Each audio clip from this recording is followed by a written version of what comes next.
ಸ್ನೇಹಿತರೆ ನಮಸ್ಕಾರ. ದಾವಣಗೆರೆ ಈಗ ಕಾದ ಕಾವಲಿ ಅಂತಾಗಿದೆ. ಕಾರಣ ಬಿಸಿಲಲ್ಲ, ಪರಿಣಾಮ ಅಲ್ಲಿನ ಉಪಚುನಾವಣೆ. ಹೌದು, ಉಪಚುನಾವಣೆಯ ಪರಿಣಾಮ ದಾವಣಗೆರೆ ಅಕ್ಷರಶಃ ಈಗ ಕಾದ ಕಾವಲಿಯಂತೆ ಆಗಿದೆ.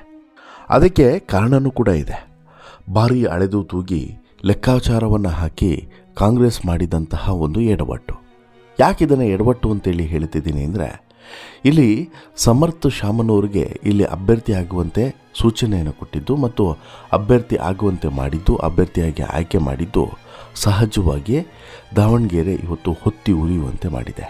ಅಕ್ಷರಶಃ ದಾವಣಗೆರೆಯಲ್ಲಿ ಈಗ ಕಾಂಗ್ರೆಸ್ ಕಾರ್ಯಕರ್ತರು ಭುಗಿಲೆದ್ದಿದ್ದಾರೆ. ಒಂದು ಕಾಂಗ್ರೆಸ್ಸನ್ನು ಸೋಲಿಸಬೇಕು, ಮತ್ತೊಂದು BJPಯನ್ನು ಗೆಲ್ಲಿಸಬೇಕು ಅನ್ನುವಂಥ ನಿಟ್ಟಿನಲ್ಲಿ ಇಲ್ಲಿ ಪ್ರಯತ್ನಗಳು ಸಾಗ್ತಾ ಇದ್ದಾವೆ. ಪುಕ್ಷಟೆ ಕಾಂಗ್ರೆಸ್ ಸೋಲೋದಕ್ಕೆ ಈಗ ಕಾಂಗ್ರೆಸ್ಸೇ ದಾರಿಯನ್ನು ಮಾಡಿಕೊಳ್ತು ಅನ್ನೋದರಲ್ಲಿ ಎರಡನೇ ಮಾತೇ ಇಲ್ಲ. ಮತ್ತೊಂದು ಪ್ರಮುಖವಾದಂಥ ವಿಚಾರ ಏನು ಅಂತ ಹೇಳಿದ್ರೆ, ಈ ಕುಟುಂಬ ರಾಜಕಾರಣಕ್ಕೂ ಕೂಡ ಇಲ್ಲಿ ಮತ್ತೆ ಮಣೆ ಹಾಕ್ದಂಗೆ ಆಗಿದೆ. ಅಜ್ಜನಿಂದ ತೆರವಾದಂಥ ಜಾಗಕ್ಕೆ ಮೊಮ್ಮಗ ಬರೋದು ವಿಶೇಷ ಏನಲ್ಲ. ಆದರೆ ಮೊಮ್ಮಗನ ತಂದೆ ಮತ್ತು ಆ ಮೊಮ್ಮಗನ ತಾಯಿ ಇಬ್ಬರು ಕೂಡ ರಾಜಕೀಯದಲ್ಲಿದ್ದಾರೆ. ಮತ್ತೊಂದು ಕುಡಿಯೂ ಕೂಡ ರಾಜಕೀಯಕ್ಕೆ ತಂದು ನಿಲ್ಲಿಸಿರುವಂಥದ್ದು ಆಕ್ಷೇಪಕ್ಕೆ ಕಾರಣ ಆಗಿದೆ. ಅಧಿಕಾರ ಅನ್ನೋದು ಇವ್ರ ಮನೆಗೆ ಸೀಮಿತವಾಗಿರಬೇಕಾ ಅನ್ನುವಂಥದ್ದು ಈಗ ಎದ್ದಿರುವಂಥ ಪ್ರಶ್ನೆ. ಇದೆಲ್ಲದರ ಪರಿಣಾಮ ಅಥವಾ ರಿಸಲ್ಟ್ ಅಂತ ಹೇಳಿದ್ರೆ BJPಗೆ ಗೆಲುವು. BJPಗೆ ಭಾರಿ ಸುಲಭವಾದಂಥ ಗೆಲುವು ಬಹುಶಃ ದಾವಣಗೆರೆಯಲ್ಲಿ ಈ ಬಾರಿ ಸಿಕ್ಬಿಡುತ್ತೆ ಅಂತೇಳಿ ಅನಿಸುತ್ತೆ. ಯಾಕೆ? ಕಾಂಗ್ರೆಸ್ ಹೇಗೆ BJP ಗೆಲುವಿಗೆ ದಾರಿಯನ್ನು ಮಾಡಿಕೊಟ್ಟಿದೆ ಎಲ್ಲವನ್ನೂ ಕೂಡ ನಿಮ್ಮ ಮುಂದೆ ಇಡ್ತಾ ಹೋಗ್ತೀನಿ. ಅದಕ್ಕಿಂತ ಮುಂಚೆ ನೀವಿನ್ನೂ ಕೂಡ ನಮ್ಮ ಚಾನಲನ್ನು ಸಬ್ಸ್ಕ್ರೈಬ್ ಮಾಡಿಲ್ಲ ಅಂದರೆ ದಯವಿಟ್ಟು ಕೂಡಲೇ ಸಬ್ಸ್ಕ್ರೈಬ್ ಮಾಡಿ ಸ್ನೇಹಿತರೆ.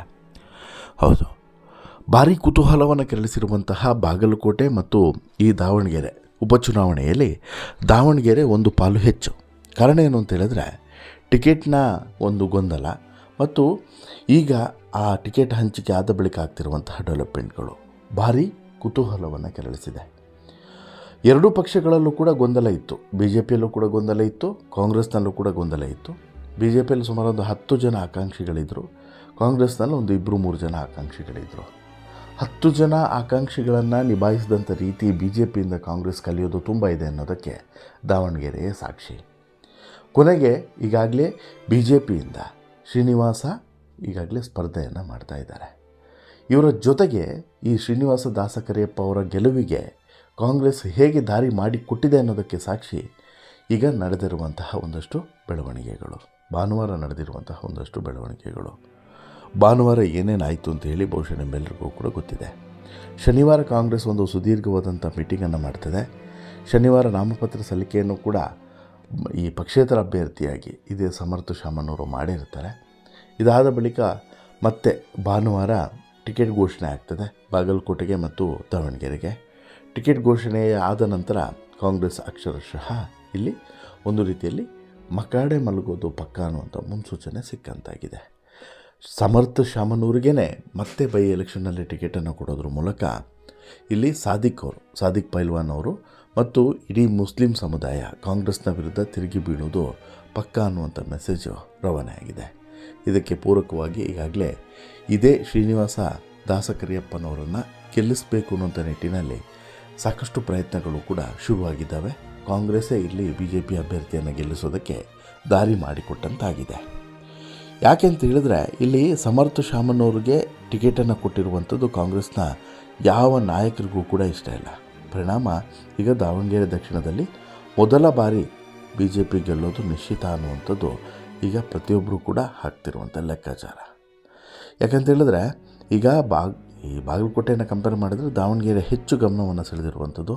ಮಧ್ಯ ಕರ್ನಾಟಕ, ಆಮೇಲೆ ಕಾಂಗ್ರೆಸ್ನ ಭದ್ರಕೋಟೆ.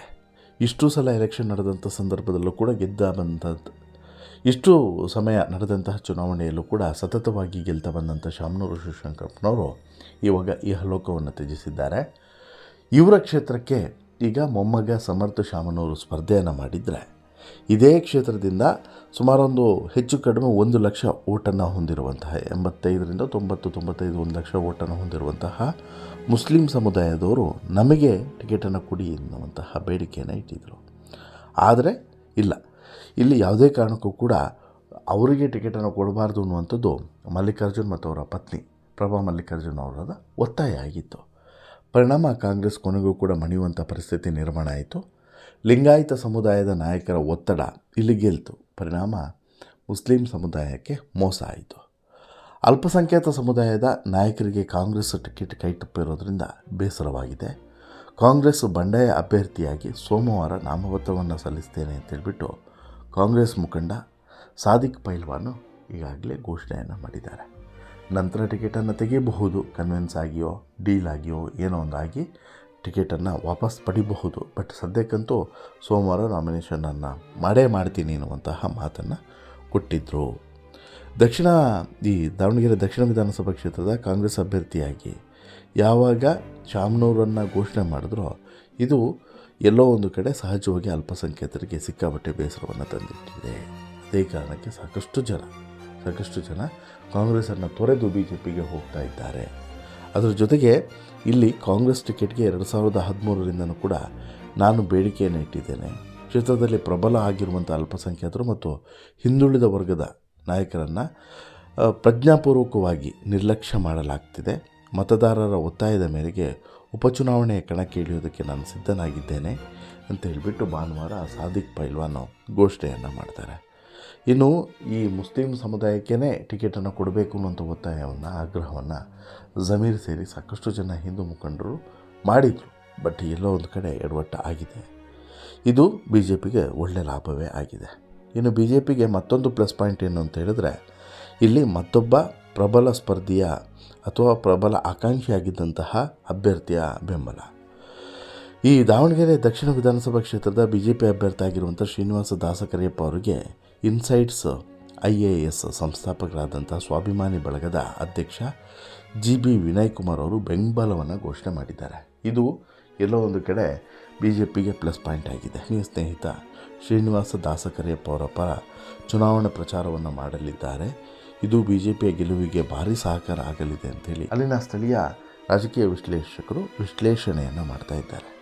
ನಾನು ಸ್ವತಂತ್ರವಾಗಿ ಸ್ಪರ್ಧಿಸಿದರೆ ಹಿಂದೂಗಳ ಮತಗಳು ವಿಭಜನೆ ಆಗ್ತವೆ, ಇದರಿಂದ ಕಾಂಗ್ರೆಸ್ ಅಭ್ಯರ್ಥಿಗೆ ಅನುಕೂಲ ಆಗ್ತದೆ. ಹೀಗಾಗಿ ಪಕ್ಷೇತರ ಅಭ್ಯರ್ಥಿಯಾಗಿ ಸ್ಪರ್ಧಿಸ್ತಾ ಇಲ್ಲ. ಕುಟುಂಬ ರಾಜಕಾರಣದ ವಿರುದ್ಧ ನನ್ನ ನಿಲುವು.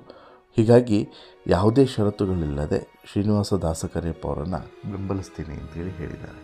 ನೋಡಿ, ಕುಟುಂಬ ರಾಜಕಾರಣ ಅನ್ನೋದು ಭಾರಿ ಸುದ್ದಿಯನ್ನು ಮಾಡ್ತಾಯಿದೆ.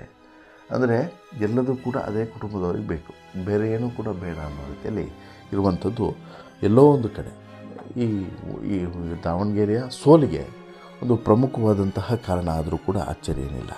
ಬಟ್ ಒಂದು ತಿಳ್ಕೊಬೇಕಾಗಿತ್ತು ಯಾರು ಈ ಕಾಂಗ್ರೆಸ್ನ ನಾಯಕರು ಮತ್ತು ಶಾಮನೂರು ಫ್ಯಾಮಿಲಿಯವರು, ಇದೊಂದು ಸಲ ಬಿಟ್ಕೊಟ್ಟಿದ್ದರೆ ಬಹುಶಃ ತುಂಬ ದೊಡ್ಡವರಾಗಿಬಿಡ್ತಿದ್ರು.